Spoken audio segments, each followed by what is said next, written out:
పెద్దపల్లి జిల్లాకు సంబంధించి ఈరోజు ప్రధాన వార్తలు చూసుకున్నట్లయితే గ్రామ పంచాయతీ ఎన్నికల నేపథ్యంలో రామగుండం నియోజకవర్గం అంతర్గాం మండలంలో ఉన్నటువంటి పలు సమస్యాత్మక గ్రామాలను డీసీపీ రామరెడ్డి అలాగే గోదావరిఖని ఏసీపీ మడత రమేష్ పరిశీలించారు. ఈ సందర్భంగా పలు గ్రామాలను ఆయన పూర్తిస్థాయిలో కూడా పరిశీలించడం జరిగింది. అనంతరం అంతర్గాం మండలం గోలివాడ గ్రామంలో సర్పంచ్ అభ్యర్థులతో పాటుగా కూడా అక్కడ ఉన్నటువంటి స్థానిక ప్రజలతో కూడా సమావేశం నిర్వహించి వారికి అవగాహన కల్పించారు. ఈ సందర్భంగా డీసీపీ రామరెడ్డి మాట్లాడుతూ ఎన్నికలు ప్రశాంత వాతావరణంలో నిర్వహించాలి.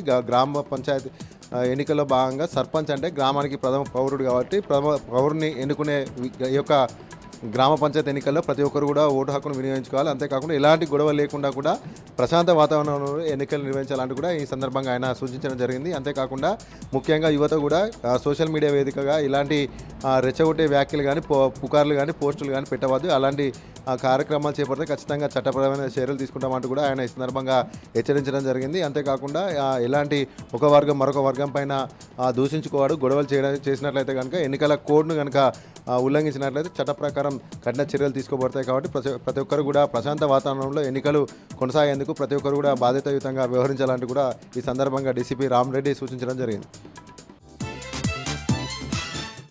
అలాగే మరొక ప్రధాన వార్త చూసుకున్నట్లయితే గ్రామ పంచాయతీ రెండో విడత ఎన్నికలో భాగంగా పెద్దపల్లి జిల్లా జూలపల్లి మండల కేంద్రంలో ఉన్నటువంటి పలు గ్రామాల్లో బీఆర్ఎస్ అభ్యర్థుల తరఫున పెద్దపల్లి మాజీ ఎమ్మెల్యే దాసర్ మనోహర్ రెడ్డి ప్రచారం నిర్వహించారు. ఈ సందర్భంగా దాసర్ మనోహర్ రెడ్డి మాట్లాడుతూ గ్రామ పంచాయతీ ఎన్నికల్లో బీఆర్ఎస్ అభ్యర్థులను భారీ మెజారిటీ గెలిపించాలంటూ కూడా ఆయన సూచించడం జరిగింది. అంతేకాకుండా కాంగ్రెస్ అభ్యర్థులకు ఓటు వేసి గెలిపిస్తే కనుక మళ్ళీ పడరాని కష్టాలు పడాల్సినటువంటి దుస్థితి నెలకొంటుంది కాబట్టి బీఆర్ఎస్ అభ్యర్థులనే గెలిపించాలంటూ కూడా ఆయన ఈ సందర్భంగా కోరడం జరిగింది. అంతేకాకుండా ముఖ్యంగా కాంగ్రెస్ అభ్యర్థులు ఇంటికి వచ్చి ఓటు అడుగుతున్న సందర్భంలో తమకు కాంగ్రెస్ పార్టీ బాకీ ఉన్నటువంటి బాకీ కార్డులను చూపిస్తూ కూడా బాకీ ఉన్న డబ్బుల సందర్భంగా ఆయన పేర్కొన్నారు. అంతేకాకుండా గ్రామాల అభివృద్ధి జరిగింది కూడా కేవలం బీఆర్ఎస్ పాలనలో కాబట్టి ప్రతి ఒక్కరు కూడా బీఆర్ఎస్ అభ్యర్థులను భారీ మెజారిటీ గెలిపించాలంటూ కూడా ఈ సందర్భంగా ఆయన ఓటర్లను అభ్యర్థించడం జరిగింది.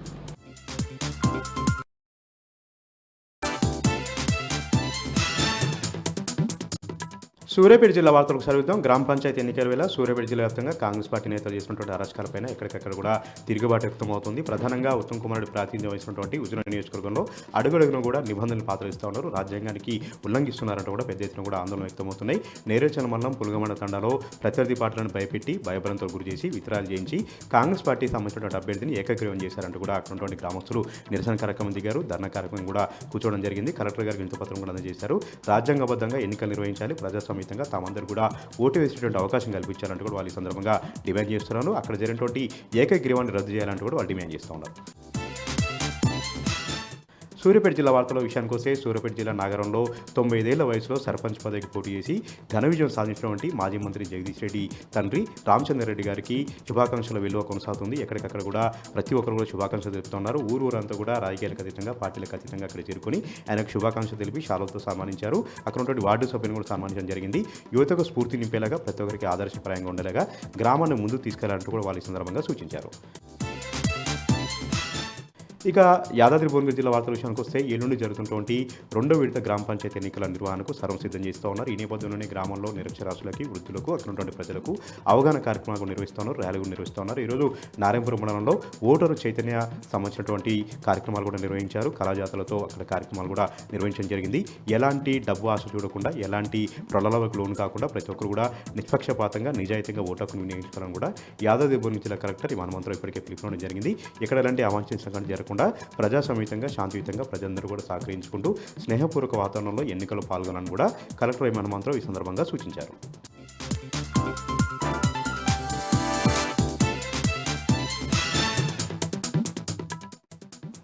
జోగులాంబ గద్వాల జిల్లా రాజోలి మండల కేంద్రంలో రోడ్డు ప్రమాదం జరిగింది. బైక్ పై ప్రయాణిస్తున్న హుస్సేన్ అనే వ్యక్తి అక్కడికక్కడే మృతి చెందాడు. బొలెరో వాహనం అతివేగం వల్లే ప్రమాదం జరిగిందంటున్నారు స్థానికులు. బొలెరో డ్రైవర్ను అరెస్ట్ చేసి హుస్సేన్ కుటుంబానికి న్యాయం చేయాలని డిమాండ్ చేస్తూ బంధువులు గ్రామస్తులు పోలీస్ స్టేషన్ వద్ద ఆందోళన చేశారు. మృతదేహాన్ని పోస్టుమార్టం నిమిత్తం అలంపూర్ ప్రభుత్వ ఆసుపత్రికి తరలించారు. పోలీసులు కేసు నమోదు చేసుకుని దర్యాప్తు చేస్తున్నారు. వనపర్తి జిల్లా ప్రజలకు కాంగ్రెస్ ఇచ్చిన హామీలు నెరవేరాలంటే స్థానిక సంస్థల ఎన్నికల్లో కాంగ్రెస్ పార్టీ అభ్యర్థులను ఓడించాలని పిలుపునిచ్చారు దేవరకద్ర మాజీ ఎమ్మెల్యే ఆల వెంకటేశ్వరరెడ్డి. కొత్తకోట మండలంలోని పలు గ్రామాల్లో బీఆర్ఎస్ పార్టీ బలపరిచిన అభ్యర్థులకు మద్దతుగా దేవరకద్ర మాజీ ఎమ్మెల్యే ఆల వెంకటేశ్వరరెడ్డి ప్రచారం నిర్వహించారు. బీఆర్ఎస్ పార్టీ అభ్యర్థులను గెలిపించాలని ప్రజలను కోరారు. బీఆర్ఎస్ ప్రభుత్వ హయాంలో గ్రామాల్లో జరిగిన అభివృద్ధి చూసి ఓటేయాలన్నారు మాజీ ఎమ్మెల్యే. మహబూబ్ నగర్ జిల్లా ఎన్నికల్లో ఇచ్చిన హామీలు అమలు చేయని కాంగ్రెస్ పార్టీకి ఓటుతో బుద్ధి చెప్పాలన్నారు మాజీ మంత్రి శ్రీనివాస్ గౌడ్.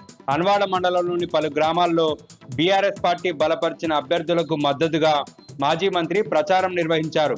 కాంగ్రెస్ పార్టీ ఎన్నికల్లో అలివిగాని హామీలు ఇచ్చి అధికారంలోకి వచ్చిందని మండిపడ్డారు మాజీ మంత్రి శ్రీనివాస్ గౌడ్.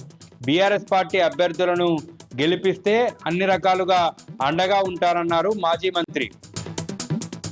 ఇక ఈరోజు నాగర్ కర్నూలు జిల్లా ప్రధాన వార్తలు చూసినట్టయితే కాంగ్రెస్ చేసినటువంటి మోసాలకు పంచాయతీ ఎన్నికల్లో ప్రజలు విలక్షణమైనటువంటి తీర్పునిచ్చి బీఆర్ఎస్ అభ్యర్థులను గెలిపించి చెంపపెట్టు లాంటి తీర్పును కాంగ్రెస్కు ఇవ్వాలని చెప్పేసి మాజీ ఎమ్మెల్యే మర్రి జనార్దన్ రెడ్డి పిలుపునిచ్చారు. నాగర్ కర్నూలు జిల్లాలోని బిజినపల్లి, మాజిపేట మండలాల్లోని పలు గ్రామాల్లో కూడా ఆయన సుడిగాలి పర్యటన చేస్తూ బీఆర్ఎస్ పార్టీ అభ్యర్థుల తరఫున ప్రచారం నిర్వహించారు. ఎట్టి పరిస్థితుల్లో కూడా ఇప్పటికే కాంగ్రెస్ ఇచ్చినటువంటి హామీలతో మోసపోయారని చెప్పేసి మరింత మోసపోకుండా ఉండాలంటే బీఆర్ఎస్ అభ్యర్థులను గెలిపిస్తేనే ప్రశ్నించే గొంతుకలై వాళ్ళను నిలదీసి ఇచ్చినటువంటి హామీలను నెరవేర్చేందుకు కృషి చేస్తారని చెప్పేసి కూడా ఆయన తేల్చి చెప్పినటువంటి పరిస్థితి కనిపించింది. వార్త చూసినట్టయితే కల్వకుర్తి నియోజకవర్గంలోని ఖర్తాల్ మేజర్ గ్రామ పంచాయతీ బీఆర్ఎస్ పార్టీ సర్పంచ్ అభ్యర్థిగా పోటీ చేస్తున్నటువంటి ఆనంద్ ఉంగరం గుర్తుపై ఓట్లు వేసి భారీ మెజార్టీతో గెలిపించాలని చెప్పేసి మాజీ ఎమ్మెల్యే జైపాల్ యాదవ్ పిలుపునిచ్చినటువంటి పరిస్థితి కనిపించింది. ఖర్తాల్ మండల కేంద్రంలోని ఎన్నికల ప్రచార సభలో ఆయన పాల్గొని ఎట్టి పరిస్థితుల్లో కూడా కాంగ్రెస్ ఇచ్చినటువంటి హామీలతో మోసపోయినటువంటి ప్రజలు మరొకసారి మోసపోకుండా ఉండి గ్రామ పంచాయతీ కర్తాల్లో ఆనంద్ వాళ్ళ వార్డు మెంబర్లందరినీ కూడా బీఆర్ఎస్ అభ్యర్థులనే గెలిపిస్తే అభివృద్ధితో పాటు అడిగే గొంతుకలు పుట్టుకొస్తాయని చెప్పేసి దాంతో కాంగ్రెస్ ప్రభుత్వం మెడలు వంచి ఇచ్చిన హామీలన్నింటినీ కూడా నెరవేర్చేందుకు వీళ్ళు కృషి చేస్తారని చెప్పేసి కూడా మాజీ ఎమ్మెల్యే జైపాల్ యాదవ్ పిలుపునిచ్చారు. ఈ కార్యక్రమంలో బీఆర్ఎస్ నేతలు లక్ష్మీ నరసింహారెడ్డి, దశరథ్ నాయక్, గంప వెంకటేష్, రామకృష్ణతో పాటు పలువురు నేతలు కూడా పాల్గొన్నటువంటి పరిస్థితి కర్తాల్లో కనిపించింది. మరొక వార్త చూసినట్టయితే నాగర్ కర్నూలు జిల్లా కొల్లాపూర్ నియోజకవర్గంలోని కోడేరు మండలంలోని పలు గ్రామాల్లో మాజీ ఎమ్మెల్యే బీరం హర్షవర్ధన్ రెడ్డి విస్తృతంగా పర్యటించి బీఆర్ఎస్ పార్టీ సర్పంచ్ అభ్యర్థులు వార్డు మెంబర్ల తరఫున విస్తృతంగా ప్రచారం నిర్వహించినటువంటి పరిస్థితి కనిపించింది. కొల్లాపూర్ నియోజకవర్గంలో మంత్రికి సంబంధించినటువంటి అనుచరుల ఆగడాలు పెరిగిపోయాయని చెప్పేసి వాటి నుంచి విముక్తి పొందాలంటే గ్రామ పంచాయతీ ఎన్నికల్లో సర్పంచ్ అభ్యర్థులను బీఆర్ఎస్ వాళ్ళనే గెలిపిస్తేనే అభివృద్ధితో పాటు అన్ని విధాలుగా ప్రజలకు ఉపయోగపడతారని చెప్పేసి కూడా మాజీ ఎమ్మెల్యే బీరం హర్షవర్ధన్ రెడ్డి పిలుపునిచ్చినటువంటి పరిస్థితి కనిపించింది. మరొక వార్త చూసినట్టయితే మంత్రి జూపల్లి కృష్ణారావు తన సొంత నియోజకవర్గం కొల్లాపూర్ నియోజకవర్గంలో ఎలక్షన్లో ప్రచారానికి వెళ్ళినటువంటి ఆయనకు నిరసన సెగ తగిలింది. పెంట్లవెల్లి మండలం గోప్లాపూర్లో ప్రచార నిమిత్తం వెళ్ళినటువంటి మంత్రికి ఒక్కసారిగా గ్రామస్తులు ఆయనపై ఆగ్రహం వ్యక్తం చేసినటువంటి పరిస్థితి కనిపించింది. గ్రామంలో ఎలాంటి అభివృద్ధి చేయలేదని చెప్పేసి మళ్ళీ ఎన్నికలప్పుడు ఎందుకు వచ్చావంటూ పార్టీలు మారుకుంటూ రాజకీయాలు చేయొద్దని మమ్మల్ని ఆరోపించడం బదులు మీరే పార్టీ మారి లబ్ధి పొందారని చెప్పేసి మమ్మల్ని మాట్లాడితే ఊరుకునే ప్రసక్తే లేదని చెప్పేసి అక్కడ కొంత గందరగోళంగా పరిస్థితి మారడంతో పోలీసుల సహాయంతో మంత్రి జూపల్లి కృష్ణారావు అక్కడి నుంచి వెళ్ళిపోయినటువంటి పరిస్థితి కనిపించింది.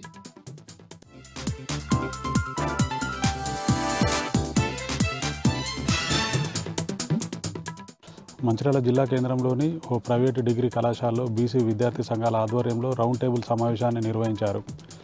బీసీలకు 42% రిజర్వేషన్లపై పార్లమెంట్లో వెంటనే బిల్లు ప్రవేశపెట్టి ఆ బిల్లుకు చట్టబద్ధత కల్పించాలంటూ బీసీ సంఘాల నాయకులు డిమాండ్ చేశారు.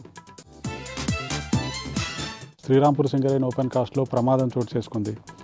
రాత్రి షిఫ్ట్లో విధుల్లో ఉన్న రాజేందర్ అనే కార్మికునికి ప్రమాదవశాత్తు రాడ్డు తగిలి తీవ్ర గాయాలయ్యాయి. హుటాహుటిన అధికారులు రామకృష్ణాపూర్ చికిత్స కోసం కరీంనగర్ ఆసుపత్రికి తరలించారు సింగరేణి అధికారులు. మంచిర్యాల జిల్లా కోటపల్లి మండలం పారుపల్లి గుట్టపై కాలభైరవుని జయంతి సందర్భంగా భక్తులు పోటెత్తారు. తెలంగాణ నలుమూలల నుంచే కాకుండా మహారాష్ట్ర, ఛత్తీస్గఢ్ నుంచి కూడా భారీగా భక్తులు తరలివచ్చారు. కాలభైరవుని దర్శించుకొని ప్రత్యేక పూజలు చేశారు బీఆర్ఎస్ జిల్లా అధ్యక్షుడు మాజీ ఎమ్మెల్యే బాల్క సుమన్. మంచిర్యాల జిల్లాలో పెద్దపులి సంచారం ప్రజలను భయాందోళనకు గురిచేస్తున్నది. నిన్న రాత్రి శ్రీరాంపూర్ సింగరేణి ఏరియా RK8 శ్మశాన వాటిక వద్ద రోడ్డు దాటుతున్న పెద్దపులిని వాహనదారులు సెల్ ఫోన్లో చిత్రీకరించి గ్రూపులో వేయడంతో అది సోషల్ మీడియాలో వైరల్గా మారింది. అటవీ శాఖ అధికారులు అటవీ పరివాహక గ్రామాల ప్రజలు అప్రమత్తంగా ఉండాలంటూ హెచ్చరికలు జారీ చేశారు.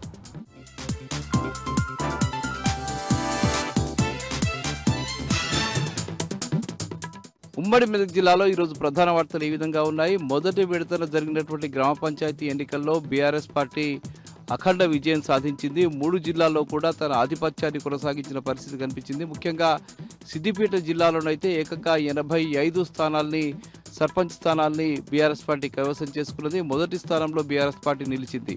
ఇక మెదక్ జిల్లాలోనైతే 50 స్థానాల్లో 50 గ్రామ సర్పంచ్ స్థానాల్లో బీఆర్ఎస్ పార్టీ విజయకేతనం ఎగురవేసింది. పెద్ద ఎత్తున మద్దతు లభించినటువంటి పరిస్థితి నెలకొంది. ముఖ్యంగా కాంగ్రెస్ పార్టీ ప్రాతినిధ్యం వహిస్తున్నటువంటి మెదక్ అసెంబ్లీ నియోజకవర్గంలో కూడా బీఆర్ఎస్ పార్టీకి సంబంధించిన సర్పంచ్ అభ్యర్థులు పెద్ద ఎత్తున గెలుపొందడం అక్కడ చర్చనీయాంశంగా మారింది. ఇక సంగారెడ్డి డివిజన్లో జరిగినటువంటి మొదటి విడత ఎన్నికల్లో కూడా 48 స్థానాల్లో గ్రామ పంచాయతీలని బీఆర్ఎస్ పార్టీ కైవసం చేసుకున్నది. అటు పటంచెరు అట్లాగే సంగారెడ్డి డివిజన్లో జరిగినటువంటి మొదటి విడత ఎన్నికల్లో పెద్ద ఎత్తున బీఆర్ఎస్ పార్టీకి సంబంధించిన సర్పంచ్ అభ్యర్థులు విజయం సాధించిన పట్ల బీఆర్ఎస్ పార్టీలో పెద్ద ఎత్తున ఉత్సాహము నెలకొని ఉన్నటువంటి పరిస్థితి అక్కడ కనిపించింది. ఈ సందర్భంగా బీఆర్ఎస్ పార్టీకి సంబంధించిన నూతన సర్పంచులు సంగారెడ్డిలో చింతా ప్రభాకర్ను కలిసిన నేపథ్యంలో ఆయన అభినందించారు. వాళ్ళందరినీ కూడా సన్మానించినటువంటి పరిస్థితి అక్కడ కనిపించింది. ఇక మెదక్లో కూడా బీఆర్ఎస్ పార్టీ పెద్ద ఎత్తున సంబరాలు జరుపుకున్నటువంటి పరిస్థితి. జిల్లాలోనైతే 84-85 స్థానాలు గెలిచిన నేపథ్యంలో బీఆర్ఎస్ పార్టీకి సంబంధించిన గజ్వేల్ నియోజకవర్గ నాయకులు ముఖ్య నాయకులంతా కూడా పెద్ద ఎత్తున సంబరాలు. అధికార కాంగ్రెస్ పార్టీ అనేక ప్రలోభాలు గురి చేసినప్పటికీ కూడా బీఆర్ఎస్ పార్టీకి సంబంధించిన అభ్యర్థులు అఖండ విజయం సాధించడం పట్ల బీఆర్ఎస్ పార్టీలో పెద్ద ఎత్తున ఉత్సాహం కనిపిస్తూ ఉన్నది. నారాయణఖేడ్ నియోజకవర్గంలో కూడా పెద్ద ఎత్తున బీఆర్ఎస్ పార్టీకి సంబంధించిన సర్పంచ్ అభ్యర్థులు గెలిచిన నేపథ్యంలో అక్కడి మాజీ ఎమ్మెల్యే భూపాల్ రెడ్డిని కలిసి అభ్యర్థులంతా కూడా సంతోషం వ్యక్తం చేశారు. అట్లాగే ఆయనను కలిసి శుభాకాంక్షలు తెలిపినటువంటి పరిస్థితి ఉంది. భూపాల్ రెడ్డి కూడా నూతనంగా ఎన్నికైన సర్పంచ్ అభ్యర్థులందరినీ కూడా సన్మానించి అభినందనలు తెలియజేశారు. రాబోయేటువంటి 2 విడతల్లో కూడా పెద్ద ఎత్తున తాము విజయం సాధిస్తామని చెప్పి ఈ సందర్భంగా భూపాల్ రెడ్డి ధీమా వ్యక్తం చేయడం జరిగింది. చింతా ప్రభాకర్ కూడా అదే ధీమా వ్యక్తం చేయడం జరిగింది. ఇది రాబోయే స్థానిక సంస్థల ఎన్నికలతో పాటు అట్లాగే అసెంబ్లీ ఎన్నికలకు ఇదొక రిహార్సల్ లాంటిదని, బీఆర్ఎస్ పార్టీ వచ్చే అసెంబ్లీ ఎన్నికల్లో అఖండ విజయం సాధిస్తుందని చెప్పి ఈ సందర్భంగా చింతా ప్రభాకర్ స్పష్టం చేశారు. ఇక 2వ విడత జరగబోతున్నటువంటి గ్రామ పంచాయతీ ఎన్నికలకు సంబంధించి ప్రచార పర్వం ఈ రోజుతో ముగిసింది. పెద్ద ఎత్తున అటు సిద్దిపేట జిల్లా, మెదక్ జిల్లా, సంగారెడ్డి జిల్లాలో 2 విడతలు జరగబోతున్నటువంటి సర్పంచ్ ఎన్నికలకు సంబంధించి ప్రచార కార్యక్రమం పెద్ద ఎత్తున ముగిసింది. ఈ నేపథ్యంలో చేగుంటలో జరిగినటువంటి ప్రచారంలో దుబ్బాక ఎమ్మెల్యే కొత్త ప్రభాకర్ రెడ్డి పాల్గొన్నారు. చేగుంట ప్రాంతంలో పెద్ద ఎత్తున బీఆర్ఎస్ పార్టీకి మద్దతు ఇవ్వాలని చెప్పి ఈ సందర్భంగా కొత్త ప్రభాకర్ రెడ్డి పిలుపునిచ్చారు. ఇక సంగారెడ్డి జిల్లా పటంచెరు ప్రాంతంలోని బీరంగూడలో దారుణం చోటు చేసుకుంది. ఒక అల్లుడు మామను హత్య చేసినటువంటి ఘటన అక్కడ విషాదం కలిగించింది. ముఖ్యంగా తాగుడుకు బానిసైనటువంటి రామకృష్ణ అనే ఒక అల్లుడు అతని మామ చంద్రయ్యను కత్తితో పొడిచి హత్య చేశాడు. ఈ నేపథ్యంలో దీనికి సంబంధించి పోలీసులు కేసు నమోదు చేసుకుని దర్యాప్తు చేస్తూ ఉన్నారు.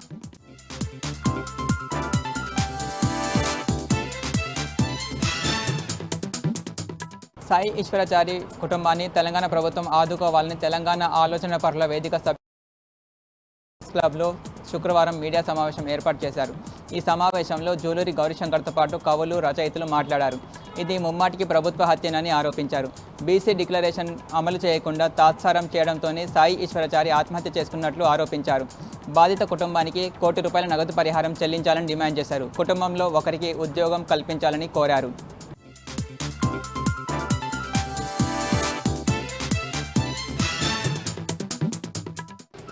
ఆదిలాబాద్ జిల్లా వార్తల విషయానికి వస్తే ఉమ్మడి ఆదిలాబాద్ జిల్లాలో చలి తీవ్రత రోజు రోజుకు పెరిగిపోతుంది. గత వారం రోజులుగా జిల్లాలో చలి తీవ్రత మరింత పెరిగింది. చలి తీవ్రతకు జనం ఏమాత్రం తట్టుకోలేకపోతున్నారు. జిల్లాలో గత వారం రోజులుగా 7 డిగ్రీల కనిష్ట ఉష్ణోగ్రతలు నమోదవుతున్నాయి. తెలంగాణ రాష్ట్రంలోనే ఆదిలాబాద్ జిల్లాలో అత్యల్ప కనిష్ట ఉష్ణోగ్రతలు నమోదవుతున్నాయి. చలి తీవ్రతను జిల్లా ప్రజలు ఏమాత్రం తట్టుకోలేకపోతున్నారు. ఉదయం 8 గంటలైనా సూర్యుడి జాడ కనిపించడం లేదు. ఈదురుగాలులతో తోడు సాయంత్రం 5 గంటలకే చలి తీవ్రత ప్రారంభమవుతుంది. రాత్రి సమయంలో చలి తీవ్రత మరింత పెరుగుతున్నది. ఉదయం వాకింగ్కి వెళ్ళే వాకర్సు, అలాగే వ్యవసాయ పనులకు వెళ్ళే రైతులు, పారిశుద్ధ కార్మికులు, విద్యార్థులు ఉదయం సమయంలో బయటకు వెళ్ళాలంటే చలి తీవ్రత కారణంగా చాలా ఇబ్బందులు ఎదుర్కొంటున్నారు. మరో వారం రోజుల పాటు చలి తీవ్రత మరింత పెరిగే అవకాశం ఉన్నట్టు వాతావరణ శాఖ అధికారులు హెచ్చరించడం జరిగింది. అయితే చలి తీవ్రత రోజు రోజుకు పెరుగుతున్న నేపథ్యంలో తగిన జాగ్రత్తలు తీసుకోవాలని, ముఖ్యంగా చిన్నారులు అలాగే వృద్ధులతో పాటు శ్వాసకోశ ఇబ్బందులు ఎదుర్కొంటున్న వ్యాధిగ్రస్తులు సైతం తగిన జాగ్రత్తలు తీసుకోవాలని, అవసరం ఉంటే తప్పితే బయటకు రావద్దని వైద్యులు హెచ్చరిస్తున్నారు. అయితే మున్ముందు చలి మరింత పెరిగే అవకాశం ఉన్నందున గతంలో జిల్లాలో చలి తీవ్రత పెరిగిన కారణంగా పాఠశాల సమయాలలో మార్పులు చేశారని, ప్రస్తుతం కూడా చలి తీవ్రత మరింత పెరుగుతున్న నేపథ్యంలో పాఠశాల సమయాలలో మార్పులు చేయాలని విద్యార్థులకు సంబంధించిన తల్లిదండ్రులు జిల్లా కలెక్టర్ను అలాగే ప్రభుత్వాన్ని కోరుతున్నారు. ఇక మరో వార్తా విషయానికి వస్తే, ప్రభుత్వము దివ్యాంగుల సంక్షేమం అభివృద్ధి కోసము ప్రత్యేక చర్యలు తీసుకోవడం కాకుండా వారి అభివృద్ధికి ప్రత్యేక చర్యలు చేపట్టిందని జిల్లా కలెక్టర్ రాజశీష పేర్కొన్నారు. జిల్లా కేంద్రంలోని డైట్ కళాశాల ప్రాంగణంలో ఉన్న భవితా దివ్యాంగుల పాఠశాలను ఈరోజు జిల్లా కలెక్టర్ సందర్శించారు. ఈ సందర్భంగా ఏఐ ఆధారిత ల్యాబ్ను ప్రారంభించారు. దివ్యాంగులు కూడా ఆధునిక సాంకేతికతను అలవరుచుకొని తమ నైపుణ్యాలను పెంచుకోవాలని జిల్లా కలెక్టర్ పిలుపునిచ్చారు. ఐటీడీఏ ఆధ్వర్యంలో ఊట్నూరులో ఇప్పటికే దివ్యాంగుల కోసం ప్రత్యేక పాఠశాలను ప్రభుత్వం నడిపిస్తుందని, అవసరమైతే ఆ పాఠశాలలో భవిత పాఠశాలకు చెందిన విద్యార్థులను చేర్పించేందుకు తాను చొరవ తీసుకుంటున్నానని పేర్కొన్నారు. అలాగే దివ్యాంగుల సమస్యలను పరిష్కరించడానికి తాను ఎప్పుడూ సిద్ధంగా ఉంటానని, ఏవైనా సమస్యలు ఎదురైతే తన దృష్టికి తీసుకురావాలని ఈ సందర్భంగా దివ్యాంగులకు సంబంధించిన సమస్యలను వెంటనే పరిష్కరించేందుకు జిల్లా అధికార యంత్రాంగం ఎప్పటికప్పుడు సిద్ధంగా ఉంటుందని పేర్కొన్నారు.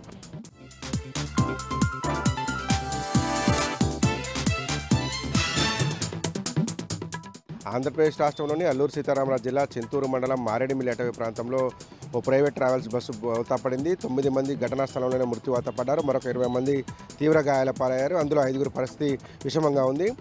ఆంధ్రప్రదేశ్ రాష్ట్రానికి చెందినటువంటి చిత్తూరు జిల్లా నుంచి బయలుదేరినటువంటి ఒక ప్రైవేట్ ట్రావెల్స్ బస్సు వారం రోజుల టూర్లో భాగంగా వివిధ పుణ్యక్షేత్రాలు, పర్యాటక ప్రాంతాలు తిరుగుతూ భద్రాచలం వస్తుండగా మారేడుమిల్లి అటవీ ప్రాంతంలో ఉన్నటువంటి రాజుగారిమెట్ట ప్రాంతంలో లోయలో పడిపోయింది. బస్సు ఒక్కసారిగా కంట్రోల్ తప్పడంలోనే ప్రమాదం జరిగిందని ప్రత్యక్ష సాక్షులు చెప్తున్నారు. ఘటనా స్థలంలో 9 మంది చనిపోయారు. మరొక 5గురు పరిస్థితి విషమంగా ఉంది. క్షతగాత్రులందరినీ చింతూరు ఏరియా ఆసుపత్రికి తరలించి చికిత్స అందిస్తున్నారు. ఘటనా స్థలానికి చేరుకున్నటువంటి పోలీసులు స్థానికులతో కలిసి సహాయ చర్యలు చేపట్టారు. చుట్టుపక్కల గ్రామాల్లో ఉన్నటువంటి అంబులెన్స్ అన్నింటిని కూడా తీసుకొచ్చి సహాయ చర్యలు కొనసాగిస్తున్నారు. ఘటన జరిగిన సందర్భంలో ఆంధ్రప్రదేశ్ చెందినటువంటి ప్రైవేటు బస్సులో 36 మంది ప్రయాణికులు, 2 డ్రైవర్లు ఉన్నారు.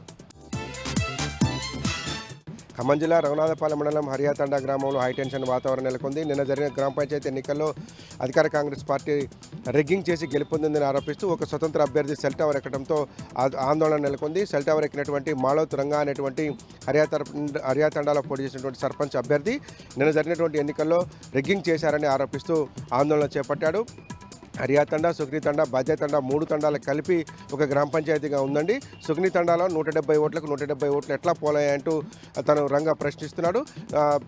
చనిపోయిన వారి ఓట్లను వారి ఓట్లను కూడా వేసి 170 ఓట్లు వేసి తీసుకొచ్చి తమ గ్రామంలో కౌంటింగ్ చేశారని ఆరోపిస్తున్నాడు.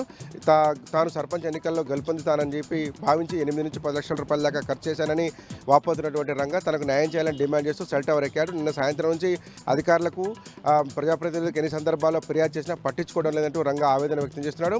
ఘటనా స్థలం జరిగినటువంటి పోలీసులు, రంగా కుటుంబ సభ్యులు అతన్ని కిందికి దింపేందుకు ఎంత ప్రయత్నించినప్పటికీ సస్యమేరా అంటూ ఆందోళన కొనసాగించాడు. రిగ్గింగ్ జరిగినటువంటి ప్రాంతంలో రీకౌంటింగ్ లేదా రీపోలింగ్ చేపట్టాలంటూ ఆయన డిమాండ్ చేస్తున్నారు. మొదటి విడత గ్రామ పంచాయతీ ఎన్నికల్లో మంచి విజయాలు కట్టబెట్టిన నేపథ్యంలో రెండవ విడత ప్రచారాన్ని బీఆర్ఎస్ పార్టీ నేతలు ముమ్మరం చేశారు. ఖమ్మం రూరల్ మండలం, నేలకొండపల్లి మండలంతో పాటు కూసుమంచి మండలంలో పర్యటించినటువంటి పాలేరు మాజీ ఎమ్మెల్యే కందాల ఉపేంద్రెడ్డి బీఆర్ఎస్ పార్టీ అభ్యర్థులను గెలిపించాలని ప్రజలకు పిలుపునిచ్చారు. అభివృద్ధి జరగాలంటే మంచి వ్యక్తులకు ఓట్లు వేయాలని, బెదిరింపులకు పాల్పడే వారిని, బ్లాక్మెయిలింగ్ చేసేవారికి ఓట్లు వేయడం వల్ల ఉపయోగం ఉండదంటూ ఉపేందర్ రెడ్డి సూచించారు. బీఆర్ఎస్ పార్టీ నాయకులు, కార్యకర్తలు పెద్ద ఎత్తున తరలి రావడం వచ్చారు. నేలకొండపల్లి మండలంతో పాటు కూసుమంచి మండలం నేలపట్ల, ఖమ్మం రూరల్ మండలం ఆరెంపుల గ్రామాల్లో పర్యటించినటువంటి ఉపేందర్ రెడ్డి బీఆర్ఎస్ పార్టీ కనపరిచినటువంటి అభ్యర్థులకు మంచి మెజారిటీతో విజయాలు కట్టబెట్టాలని ప్రజలకు పిలుపునిచ్చారు.